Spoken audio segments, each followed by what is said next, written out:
سارے ثواب کے لیے یکجا ہو کر خراج عقیدت پیش کر رہے ہیں۔ رب تعالیٰ کی بارگاہ میں دعا کرتے ہیں کہ اللہ تعالیٰ اپنی بارگاہ خاص میں اس محفل کو قبول فرمائے اور استاذ گرامی کی بے حساب بخشش و مغفرت فرما کر جنت الفردوس میں خوبصورت محل عطا فرمائے۔ آئیے میں آپ کو بتاتا چلوں، کسی شاعر نے کہا ہے عارف حق جانثار مصطفیٰ کا عرس ہے، عارف حق جانثار مصطفیٰ کا عرس ہے، عاشق محبوب کبریا کا عرس ہے، عاشق محبوب کبریا کا عرس ہے، وقف کی جن کی زندگی خدمت دین متی کے لیے، وقف کی جن کی زندگی خدمت دین متی کے لیے آج اسی اہل سنت کے رہنما کا عرس ہے، آج اسی اہل سنت کے رہنما کا عرس ہے۔ قرآن عظیم کے ایک مشہور آیت میں نے تلاوت کی ہے،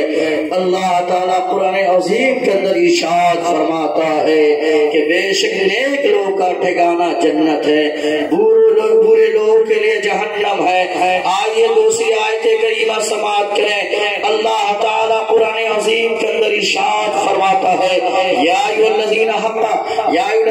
اتقوا اللہ حق تقاتہ ولا تموتن الا وانتم مسلمون، کہ اے مسلمانوں اللہ سے ایسے ڈرو جیسے اللہ سے ڈرنے کا حق ہے، اور جب تم دنیا سے جانا تو عام طریقے سے نہ جانا بلکہ مسلمان ہو کر جانا۔ اس آیت کریمہ کی تفسیر میں تمام مفسرین کرام فرماتے ہیں کہ تمام انبیاء سابقین رسولان اعظام نے اپنی امتیوں کو، اپنے ماننے والوں کو، اپنے کلمہ پڑھنے والوں کو یہ درس دیا کہ جب تم دنیا سے جانا تو صرف عام زندگی گزار کر نہ جانا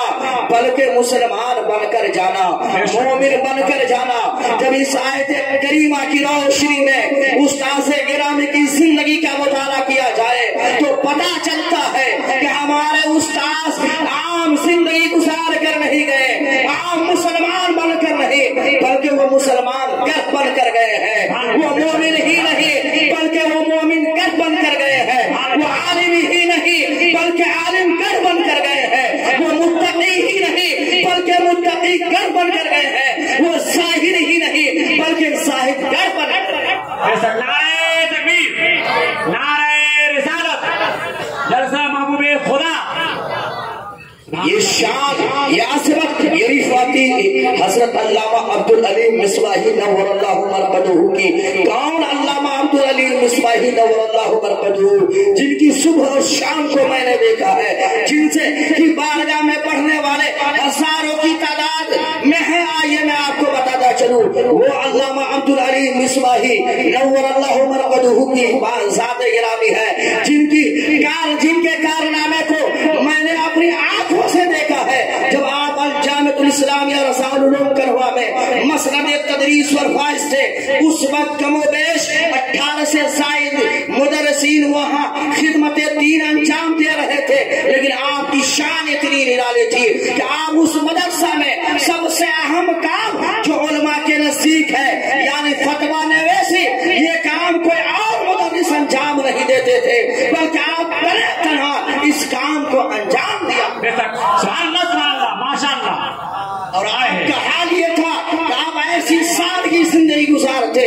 کہ لوگ نہیں سمجھ پاتے تھے بلکہ لوگ یہ سمجھتے تھے کہ صرف عالم ہے، مدرس ہے، جبکہ آپ ایک وقت عالم شریعت بھی تھے، آپ مفتی دین بھی تھے، آپ کے اندر ایسی تفقہ تھی جس کی نظیر ہمارے علاقے میں نہیں ملتی ہے۔ آپ کا ہاتھ وہ تھا جس کے تعلق سے قرآن عظیم کے اندر کہا گیا عباد الرحمن للذین یمشون حولا واذا خاطبهم الجاہلون قالوا سلاما، کہ رحمان کے کچھ ایسے بندے ہوتے ہیں جو روئے زمین پر چلتے ہیں تو آہستہ چلتے ہیں، اور جب جاہلوں سے کلام کرتے ہیں تو صرف سلامتی والا کلام تھا۔